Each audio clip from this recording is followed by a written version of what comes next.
Aqui nos encontramos então para pensar sobre alguns tipos de pessoas que nos são apresentados na Bíblia Sagrada. Estamos no Antigo Testamento. A Bíblia é um livro de biografias. E se hoje fosse dado um adjetivo a essas biografias, seriam biografias não autorizadas. Porque são biografias que contam as pessoas como, de fato, elas viveram. O grande Noé, por exemplo, é mostrado em sua grandeza e em sua baixeza. Por isso, uma biografia não autorizada, porque se o Noé ou a sua família fossem autorizar essa biografia, não autorizaria. Tinha que ser um modo bem a favor de Noé, e não com elementos contrários, manchando, entre aspas, assim, a biografia dele. Mas a Bíblia é assim, não é? Durante muitos anos tivemos um aluno aqui, ele está conosco ainda, em várias classes de escola bíblica, e ele dizia: eu não aceito que Davi era o homem segundo o coração de Deus. Então eu dizia: está na Bíblia, você leu isso? Mas eu não aceito. Não é possível um cara como Davi ser homem do coração de Deus. De fato, humanamente olhando, na verdade, pisou muito na bola. Então essa é uma realidade. E nós aprendemos com os lados negativos e os lados positivos desses biografados, dessas histórias que são contadas. Mas eu decidi só falar dos aspectos positivos das nossas personagens. Então hoje, por exemplo, pela manhã, no culto das 11, ao falar de Sara, eu só destaquei os aspectos positivos de Sara, como fiz o mesmo com Abraão, só os positivos, os negativos ele também os tem, e os demais só vou tratar aqui dos aspectos positivos. E hoje eu falo então sobre Josué. Mas antes quero dizer que, na minha concepção, as biografias desses heróis bíblicos são como os melhores momentos de um jogo de futebol. Não está tudo o que eles fizeram. Porque então a Bíblia não teria apenas 1189 capítulos, mas talvez 5, 10, 20 mil capítulos. Já pensou? Por exemplo, toda a vida de Enoque está em uma linha. E ele andou com Deus e Deus o tomou para si. Praticamente uma linha, toda a vida dele. Mas aquilo foi o golaço, não é? Foi o gol de placa. Então aquilo que foi registrado. E assim nós temos várias situações. Josué é um desses casos. Primeiro, só para lembrarmos um pouco da história, que Noé e Calebe foram dois homens que Josué enviou como espiões na terra que Deus lhes tinha dado aos israelitas para a conquista. Mandou 12, um de cada tribo. Quando voltaram, o relatório foi o seguinte: não dá para conquistar Canaã. É absolutamente impossível. E diz a Bíblia que eles cometeram aquilo que hoje nós chamamos de fake news. Porque eles disseram que lá tinha gigante, tinha nada. Que as cidades eram todas fortificadas. Não era verdade. Mas eles colocaram tanto medo nas pessoas que o povo se revoltou contra Moisés e disse: é melhor morrer no Egito, morrer aqui. É melhor voltar para o Egito do que morrer aqui. Tu nos trouxeste para aqui para a gente morrer e não entrar na terra prometida. Andamos 40 anos para nada. Foi uma revolta terrível, com consequências também dramáticas. Mas dois cidadãos, um admirável, eu tenho que pregar sobre ele, mas só quando chegamos a Josué, Calebe e Josué disseram: é tudo fake news, é tudo mentira, é tudo boato. Nós podemos entrar e conquistar. E aí o resumo da história é o seguinte: todo mundo que saiu do Egito morreu. Porque influenciado por esses dois, passaram a achar que não entrariam. E não entraram. Mas Caleb e Noé entraram. Eu disse Josué e você ouviu Caleb. Você que está em casa, você ouviu o quê? Josué ou Caleb? É claro que você ouviu Caleb. Os dois, Josué e Caleb, entraram na terra prometida. Nem Moisés entrou. E alguns dizem, né, Tita, que injustiça. O cara lidou com aquele povo que era pedreira. E aí sofreu pão que o diabo amassou. E na hora ele chega lá, olha para a terra. E Deus diz, você não vai entrar. Bem, eu tenho uma explicação sobre isso, mas não vem ao nosso caso aqui. Só quero terminar, porque eu já contei isso aqui algumas vezes. Para mim é uma história pessoal muito emocionante. Eu fui algumas vezes a Israel, acho que 6 vezes, não me lembro bem, e numa dessas viagens, foi assim a mais inesquecível nesse sentido, nós subimos o Monte Nebo, ou Nebo, como geralmente dizemos, e de lá você pode ver, isso na Jordânia, lá no Monte Nebo, você pode ver de fato, bem longe, as silhuetas do país chamado Israel. Mas naquele dia especial, nunca mais isso aconteceu, o dia estava cristalino. Então, quando o ônibus, você sobe muito, eu não sei quantos metros está, mas deve estar aí aproximadamente a uns 800, 900 metros de altitude, e em relação ao Mar Morto, que está a 400 para baixo, então é muita coisa. E quando eu subi assim, tudo cristalino, eu fui olhando do monte, eu pude ver Israel. Foi a única vez que eu vi. Depois era só neblina, nunca mais vi. Eu então chorei. Eu fiquei pensando, e o Moisés? Diz a Bíblia que ele estava com 120 anos, mas tinha uma visão, chegava perfeitamente bem. Ele viu e não entrou. Bem, essa é uma outra história que eu não vou contar aqui hoje. Nosso assunto hoje aqui é Josué. Mas aí eu fiquei pensando no seguinte: o que nós aprendemos com Josué? Aprendemos muitas coisas, muitas coisas. Eu quero mencionar então algumas. E a primeira menção que quero fazer é que Josué aprendeu com os mais velhos. Temos aqui profissionais, temos aqui pessoas mais jovens, outras menos jovens. Josué aprendeu a ser segundo. Mas foi pouco tempo. No mínimo 30 anos. Você aguentaria ser o vice 30 anos? Sem chance de ser o primeiro? Era Moisés, o gigante Moisés. Não é? Então eu queria começar por aqui, falando que Josué é para nós o exemplo de um homem que aprendeu a agir corretamente à luz de tudo o que ele conviveu com Moisés. Ele aprendeu a ser liderado. Ele aprendeu a esperar para ser líder. Ele aprendeu com os mais velhos. Eu gostaria de registrar isso, porque quando nós olhamos então para Josué, é muito intrigante. Nunca foi dito a ele que ele seria o líder. Nunca foi dito. Mas Moisés morreu. Agora é você, Josué. Mas ele estava pronto, porque ele foi preparado ao longo da vida.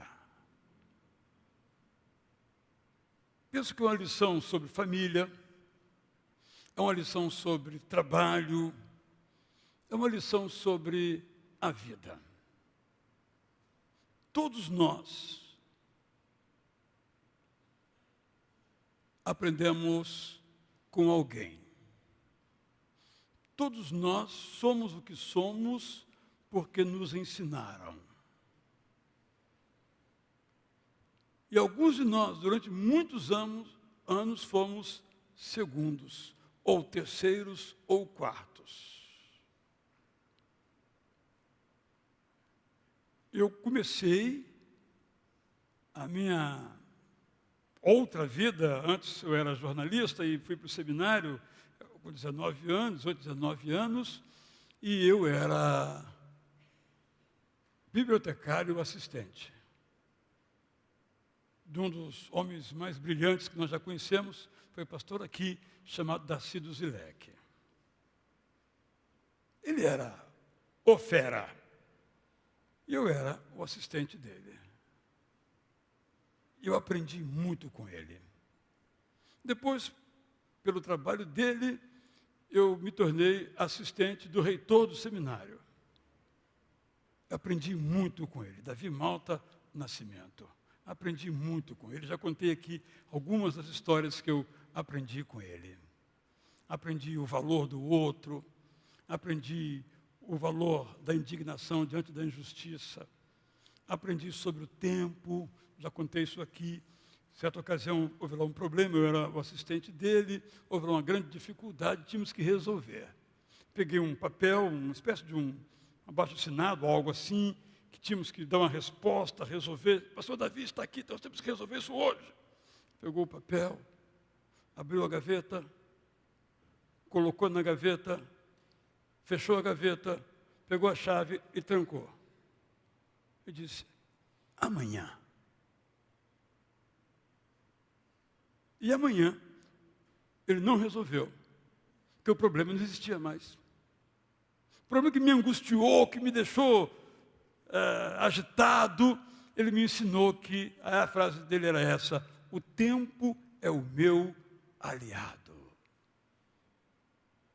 Lição, a gente aprende com as pessoas, eu fico imaginando o quanto Josué aprendeu com Moisés. Moisés era uma pessoa extraordinária, com uma história extraordinária, com um currículo extraordinário. O currículo de Josué, perto do Moisés, nem chega aos pés. O currículo de Josué, assistente de Moisés, é o currículo dele. Mas o currículo de Moisés é uma coisa assim, intercontinental. Ele reconheceu que estava diante de alguém que podia ensiná-lo. Aqui nós temos médicos. Como é que se forma um médico? Um médico se forma assim. Ele entra na faculdade, nessa faculdade há os serviços, que são as especialidades. E esse serviço tem um chefe. Doutor fulano de tal, chefe do serviço de X ou Y. Aí ele fala assim, eu trabalhei no serviço do doutor fulano de tal. Quando o doutor fulano de tal ia visitar um paciente, lá ia atrás a rapaziada, a meninada, acadêmica, residente ou qualquer coisa de medicina, e aí, como ele fazia, depois o aluno ia lá fazer. O que eu estou dizendo, na música também é assim, em vários campos também é assim, em outros não tanto assim, mas com essas características. E aí, o que eu quero dizer é o seguinte, quem é o seu Moisés? Ou você já acha que é Moisés? Ou você tem um Moisés? Ou você reconhece que você é Josué e você aprende a ser líder com Moisés? Parece-me que às vezes temos mais Moisés do que Josué. Mas Moisés é um só. Josué são dois, não é? Josué e Caleb, por exemplo. Moisés é singular, é único. Josué são vários. Nós somos Josués diante dos nossos Moisés. A pergunta é, já mencionei aqui os meus Moisés, quem são os seus Moisés? Segunda lição que eu aprendo, eu vou ler então um texto, esse outro não li porque é toda a história que eu procurei resumir, está num texto intrigante. A Bíblia, ela tem uma característica, aprendi isso com um autor chamado Alter. Ele diz o seguinte, a Bíblia é alta literatura. A Bíblia não é literatura de autoajuda, por exemplo. Não é.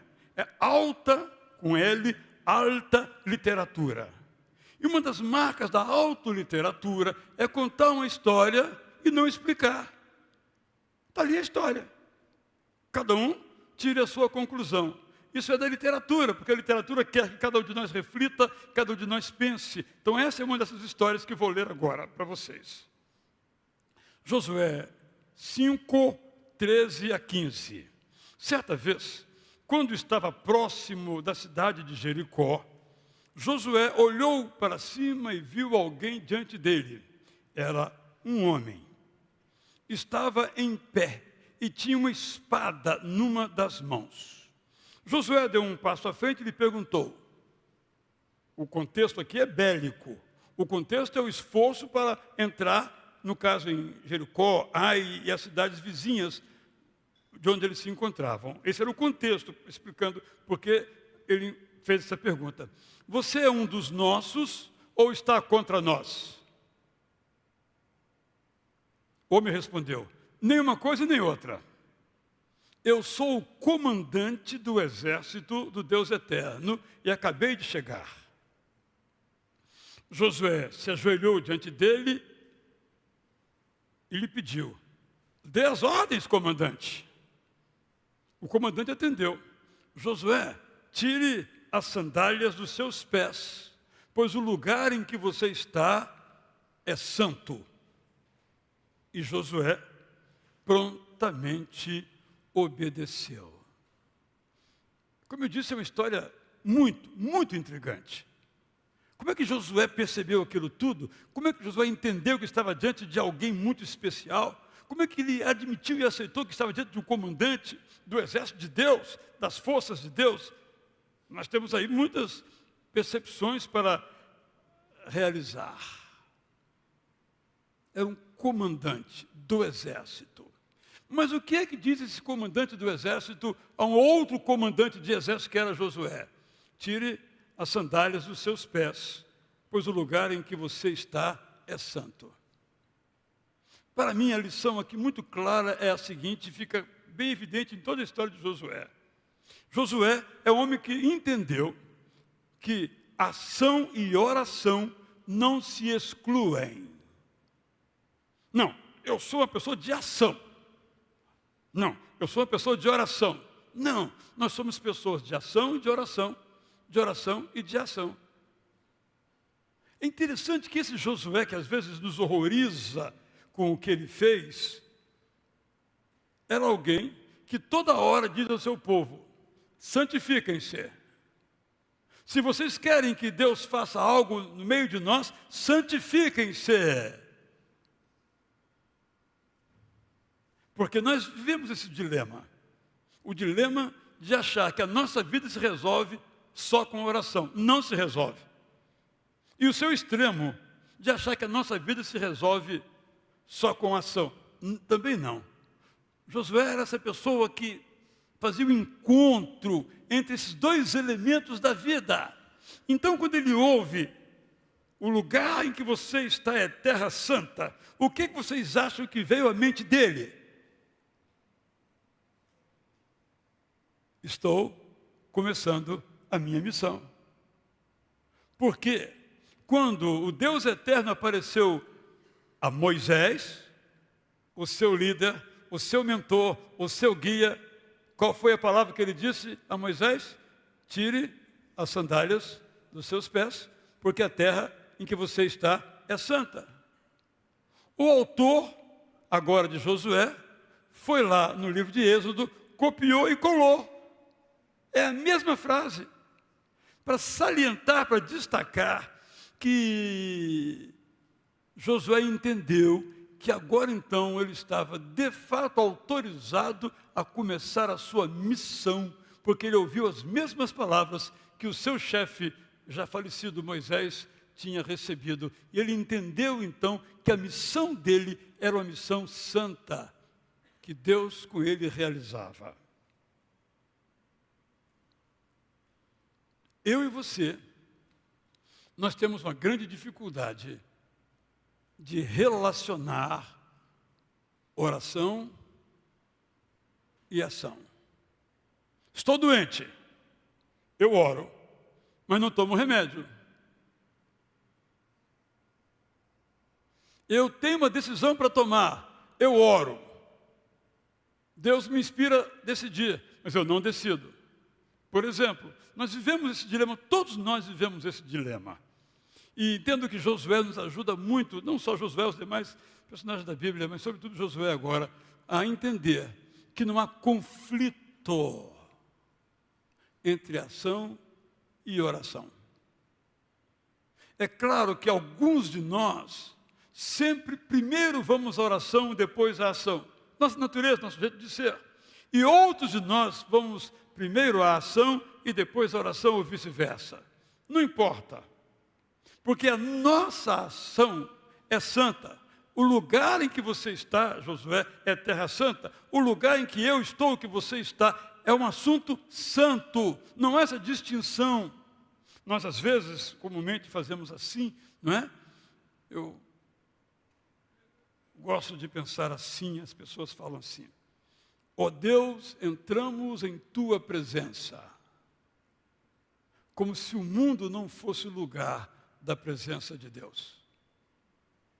Não temos como entrar na presença de Deus. Sempre estamos na presença de Deus.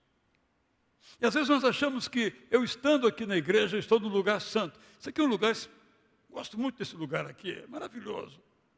Mas ele é tão santo quanto o meu apartamento. Tão santo quanto a quadra de futebol, onde o pastor Alceni, segunda-feira, vai lá. Não sei se a santidade se manifesta ali, nunca fui para conferir, para não ficar decepcionado. Mas é tão... Não, fiquem tranquilos que eu nunca ouvi mau testemunho dele, tá? Nunca ouvi, mas não posso falar de todo mundo isso, não é verdade? No futebol, realmente, o pecado, ele impera, né? Ele nos provoca, etc. Mas isso é outro assunto, né?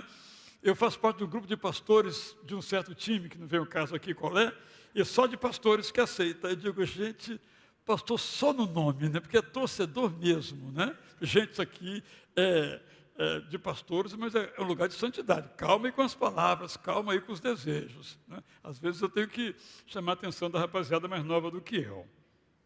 Nós separamos. Isso aqui é uma música que não é santa. Essa aqui é uma música que é santa. Como assim? Eu faço uma coisa que não é santa, depois faço outra coisa que é santa? Quando eu estou fora daqui, eu posso falar palavra torpe, que aqui eu não falo? Como assim? Essa dicotomia, essa oposição vai nos prejudicando e nos afastando da consciência de que onde eu estou é santo. Sabe por que é santo? Porque eu estou ali. Eu sou apaixonado por uma frase que um faraó disse a José. Quando houve uma situação que demandava alguém para ser o gestor, o primeiro-ministro, agora do Império do Egito, o poderoso Império do Egito, os Estados Unidos da época, a China da época, ou qualquer outro exemplo, o faraó pergunta assim, será que no Egito tem alguém que tenha como José o Espírito de Deus? É você, José. Porque quando José estava no poço, Deus estava com ele. Quando José estava na casa de Potifar, seduzido pela mulher do Potifar, Deus estava com ele. Quando José estava na cadeia, esquecido a despeito das coisas boas que fez, Deus estava com ele. E José, mais adiante, vai dizer uma das frases mais profundas, mais lindas, mais extraordinárias de toda a Bíblia. Quando os irmãos dele, então, voltam, ele diz, eu sou José. Aqueles que vocês venderam para os traficantes de seres humanos. Eu imagino na alma de cada irmão dele, é agora que vamos morrer. E ele termina, não foram vocês que me enviaram para cá. Foi o Deus eterno para preparar o caminho para vocês morarem no Egito. Meu Deus, como é que alguém pode dizer um negócio desse? alguém jogado num calabouço, alguém vendido como um escravo, irmão, alguém invejado, alguém que apanha da vida por ser correto. Quando ele tem a chance de mostrar quem ele era, ele disse: vocês pensam que vocês que me venderam? Vocês pensam que vocês que me fizeram mal? Não, não foi para o mal, foi para o bem, foi Deus quem fez isso. Sabe quem diz isso, gente? Quem tem o Espírito Santo dentro do seu coração. E Josué, esse homem, falei de José, aplico a Josué, esse homem extraordinário. O lugar em que você está é santo. Meu irmão e minha irmã, daqui a pouco talvez você vá a uma pizzaria. Não me convide que hoje eu não vou. Outro dia você pode me convidar que eu vou. E aí você pede a pizza e alguém chegou depois de você, sentou antes de você, e a pizza veio primeiro que a sua. E aqui você cantou, eu te louvarei. Inclusive você disse, não importam as circunstâncias, na verdade, mas aí o sangue dá aquela fervida. Não é? Ou não? Não, você não é assim. Eu estou falando em tese. Não, aquela pizzaria é Terra Santa. É isso que tem que ficar claro para nós, não essa distinção, essa divisão, essa separação em que a gente diz que isso aqui é, isso aqui não é, aquilo não é. Onde você está, porque você está, e você tem o Espírito de Deus, ali é Terra Santa, e porque Deus habita onde quer que você esteja. E estamos sempre na presença dEle. O que precisamos não é da presença dEle, mas da consciência dessa presença conosco. Terceiro lugar, isso é extraordinário na vida de Josué. Ele é o homem que fez uma aliança com o Deus eterno e renovou esta aliança. Vou ler então, mais longamente aqui, o maravilhoso capítulo 24. Depois de tudo isso, Josué fez uma grande celebração em Siquém. Como representantes do povo, foram convidados os líderes, os chefes militares, os governantes e seus auxiliares. Todos compareceram diante de Deus. Josué disse, longas aspas agora, trago-lhes as palavras do Deus eterno, o nosso Deus. No passado, os que vieram antes de nós, começando por Tera, o pai de Abraão, e Naor, viviam do outro lado do rio Eufrates, onde adoravam outros deuses. No entanto, foi de lá que tirei Abraão, o pioneiro de todos vocês. Com ele estive quando percorreu toda a terra de Canaã. Fiz com que tivesse uma grande descendência, começando por Isaque. Dei 2 filhos a Isaque, Esaú e Jacó. Destinei as montanhas de Seir a Esaú e seus descendentes. Mas os descendentes de Jacó tiveram que ir para o Egito. Depois enviei Moisés e Arão para assolar o Egito, e por intermédio deles tirei vocês de lá. Quando tirei do Egito seus ancestrais, eu os conduzi até o Mar Vermelho. Vocês foram perseguidos pelos egípcios com as armas e os soldados que eles tinham. Os antepassados de vocês oraram a mim. Eu respondi, pondo uma nuvem muito escura entre vocês e os egípcios. Fiz que o mar desabasse sobre eles e os cobrisse. Portanto, vocês viram o que fiz no Egito. Depois, vocês viveram no deserto durante muitos anos. Por que Moisés está falando isso? Porque eles não tinham a Bíblia. Alguém tinha que contar a história para eles. Hoje nós temos a Bíblia, né? Privilegiados que somos. Em seguida, eu trouxe vocês à terra que fica a oeste do rio Jordão, onde vocês agora estão. Antes, essa terra era habitada pelos amorreus. Eles lutaram contra vocês, mas vocês os venceram porque eu agi. Deus falando. Vocês tomaram a terra dos amorreus que eu mesmo derrotei. Pouco depois, Balaque de Zippor, que governava a terra de Moabe, lutou contra vocês. Balaque chamou Balaão de Beor, contratando para que amaldiçoasse vocês. Eu não atendi Balaão e ele teve que abençoá-los. Gente, é uma história magnífica. Números 22, 23, 24, é uma coisa assim incrível essa história de Balaão. eu também dei a vitória sobre vocês, eu também dei a vitória de vocês sobre eles. Para tanto, quando iam para o combate, a minha presença estava com vocês e por isso conseguiam expulsar todos eles, inclusive os 2 reis amorreus. Saibam que não foram vocês que fizeram isso com suas armas, fui eu.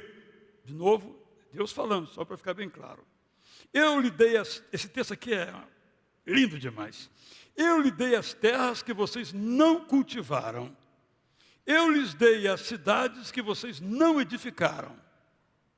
Por isso, hoje vocês vivem nesses lugares, bebendo vinho de uvas que não plantaram e usando azeite de oliveiras que não semearam.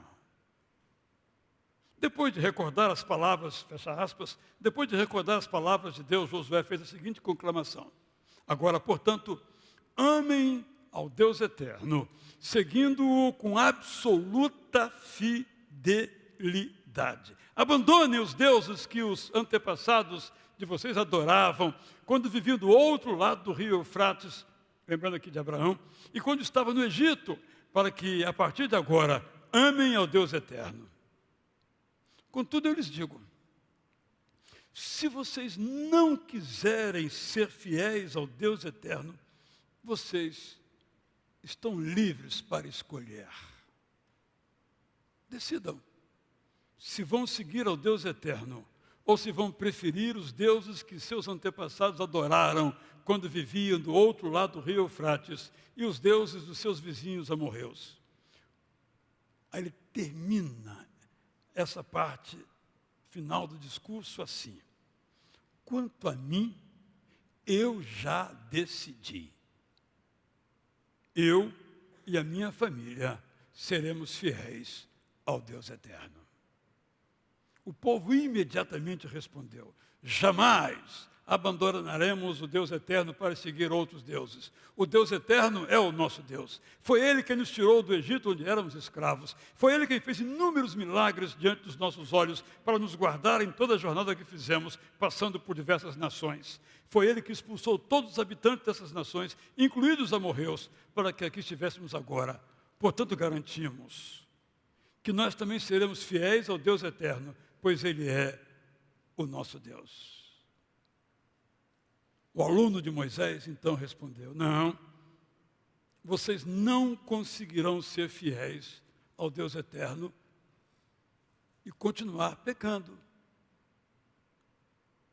Ele é santo e exigente. Se continuarem no pecado, Ele não os perdoará. Se depois de terem sido abençoados por Ele, vocês o abandonarem e forem atrás de outros deuses, o Deus eterno se voltará contra vocês e os eliminará. Imediatamente o povo gritou, não, não, o que nós queremos é ser fiéis ao Deus eterno. Josué solenemente declarou, vocês publicamente estão assumindo que escolheram ser fiéis ao Deus eterno? Todos responderam, sim, esse é o nosso compromisso. Josué então prosseguiu, joguem fora os ídolos que mantenho com vocês e confiem exclusivamente no Deus eterno, o nosso Deus. O povo novamente respondeu, é a palavra do Deus eterno, nosso Deus, que amaremos e obedeceremos. Foi desse modo que naquele dia em Siquém, Josué estabeleceu a aliança para o povo e lhe deu as regras pelas quais deveriam viver. Josué registrou todos esses compromissos no livro em que Deus orienta o seu povo. Depois pegou uma pedra enorme, colocou-a debaixo do carvalho que ficava perto da cabana sagrada e declarou, essa pedra servirá de testemunha para todos nós, pois ela ouviu tudo que o Deus eterno nos disse. Se vocês forem infiéis ao Deus eterno, ela servirá de prova contra vocês. Ao final, Josué despediu o povo, mandando cada israelita para a sua casa. Penso que é um texto que por si só já diz tudo. Como vocês sabem, o povo de Israel, como todos os povos, diziam que amavam o Deus eterno, mas guardavam em casa um santinho.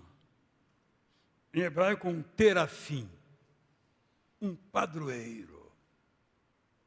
Aquele que Raquel, quando saiu da casa de Labão, escondeu debaixo da roupa. Todo mundo tinha um santinho, um padroeiro, um protetor. Mas os lábios, nós cremos no Deus eterno. Bem, eu acho que aqui ninguém tem um santinho. Mas nós temos muitos ídolos. E aí, nós somos chamados a fazer uma escolha. É isso que está bem claro. Ou nós seguimos, amamos ao Deus eterno, ou aos nossos ídolos, ou aos nossos santinhos. Eu amo futebol. Minha esposa ama o tênis. Fica vendo tênis lá horas, porque aquilo não acaba nunca, né? Eu vou, escrevo um livro, ela está lá vendo tênis. Tiro um cochilo, ela está vendo tênis. Ama o tênis. Aí eu faço de conta que gosto também. Eu também gosto. Eu gosto de futebol. Todos os brasileiros gostam de futebol. Mas a situação está ficando dramática na idolatria. Futebol é apenas um jogo de futebol. Só isso. Mas virou muito dinheiro, virou muito interesse, etc, etc, etc. E parece que a nossa vida se resume a futebol. Futebol de manhã, que na Europa é outro fuso horário, futebol de tarde, futebol de noite. Eu repito, nada contra o futebol, mas se for um ídolo, tudo contra o futebol ou qualquer outra coisa. Já contei uma história que é muito conhecida, de um homem admirável, muito admirável, já várias vezes contei essa história, chamado Enéas Tonini. Enéas Tonini era um grande intelectual, realmente um polímata, uma pessoa que sabe muitas coisas, né? Geografia, teologia, pneumatologia, ele era muito versado em todos os campos da teologia. E tinha uma biblioteca que era uma potência de biblioteca. Eu sei porque ele doou esses livros, eu cataloguei todos eles na biblioteca do Seminário do Sul. Ele estava um dia preparando um sermão na sua adorada, usei de propósito a palavra aqui, biblioteca. E ele disse, meu Deus, eu estou para te servir. O que é que tu queres de mim? Aí Deus disse, eu quero a sua biblioteca. Porque a biblioteca do Tonini era o seu ídolo. E ele doou a sua biblioteca. Qual é o seu terafim? Qual é o seu santinho? Qual é o seu ídolo? Eu digo isso a mim mesmo. Qual é o meu ídolo? Qual é o meu santinho? Às vezes pode ser nossa esposa, nosso marido, nosso filho, por exemplo. Mas tudo aquilo que me impede de ter uma comunhão mais profunda com Deus eterno é idolatria. E não vai permitir que eu tenha essa relação profunda com o Deus eterno. E eu preciso me livrar disso. Tem um exemplo aqui. Porque, voltando aqui ao tempo de Josué, as pessoas conviviam numa época em que tinha muitos deuses. Mas hoje não é diferente. Só não tem esses nomes de Deus fulano, Deus beltrano, né? Mas tudo são deuses. Todos aqueles que se colocam entre nós e Deus, é Deus com letra minúscula. Então vocês podem escolher. Eu achei fantástico aqui o que Josué diz. Olha, para mim, tudo bem. Eu já fiz a minha escolha. Eu vou ficar com o Yahvé, isto é, com o Deus eterno. Agora vocês escolhem o que vocês quiserem. Estão livres para escolher. Mas vocês têm que fazer uma escolha. E aí nós temos essa história linda. Eu quero terminar, então, destacando esse aspecto da aliança que ele fez. Porque, irmão, irmã, você fez uma aliança com o Deus eterno. No dia da sua conversão, no dia de uma renovação de sua vida. Como é que está a sua aliança agora? Continua firme? Essa aliança continua valendo? Ou entraram outras alianças, outras divindades, outros ídolos? Joga fora, diz ele para o seu povo. Eu queria dizer apenas 3 frases. Nós fizemos com o Deus eterno um pacto de obediência. Você já não fez? Eu vou obedecer a tua palavra. Está firme? Excelente. Você fez com Deus eterno um pacto de santidade. Você fez esse pacto.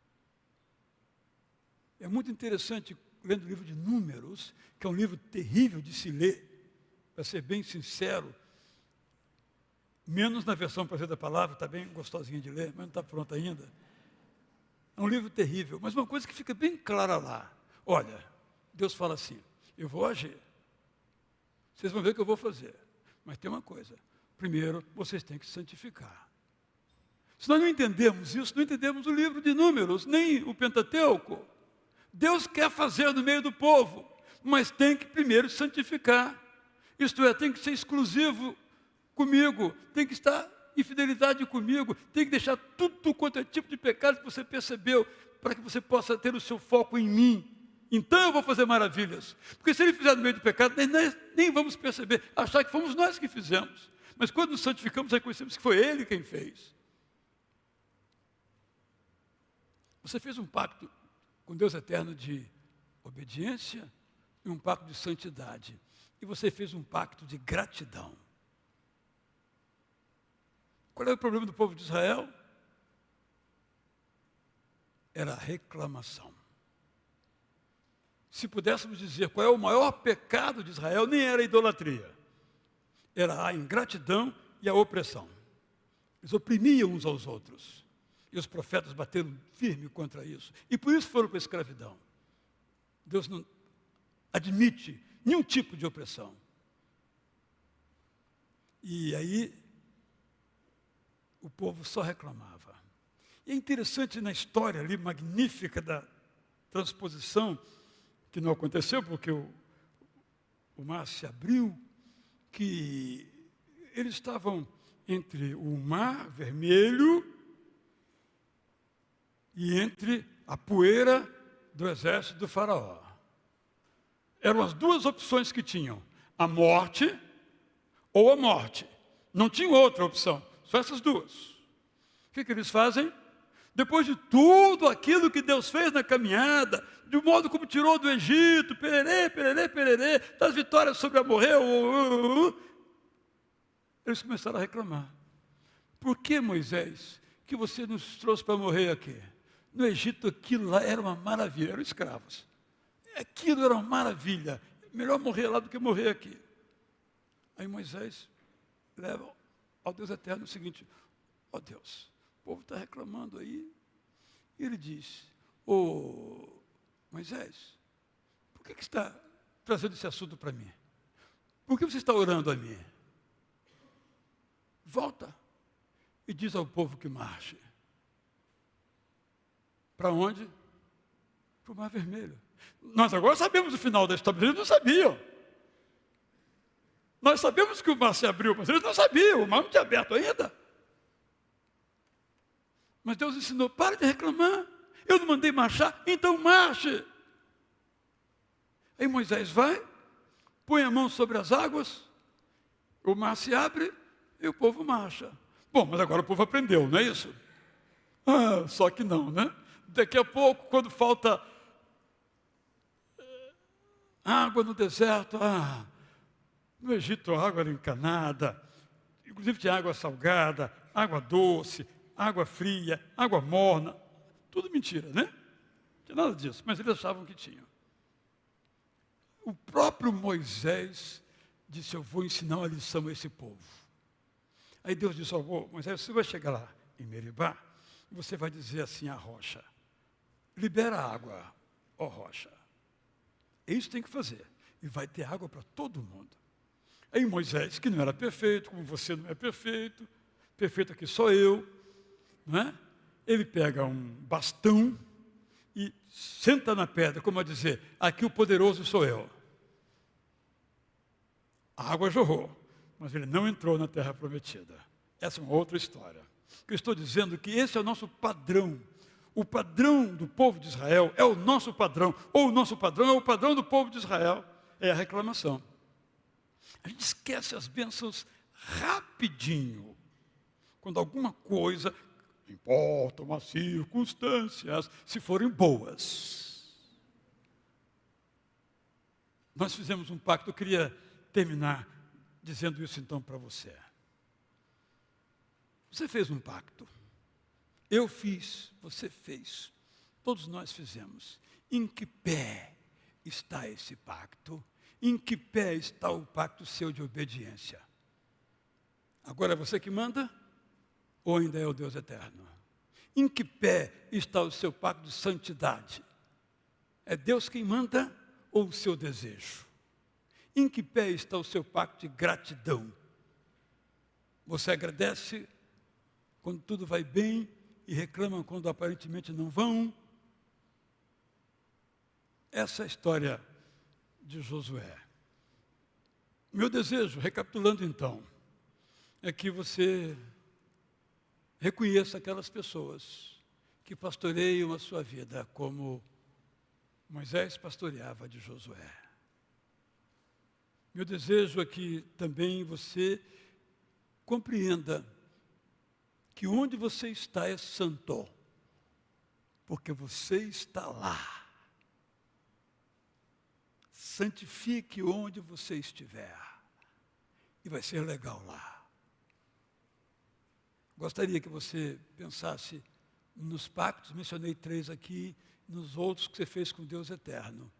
Então, você possa dizer, eu sou fiel, e fiel continuarei sendo.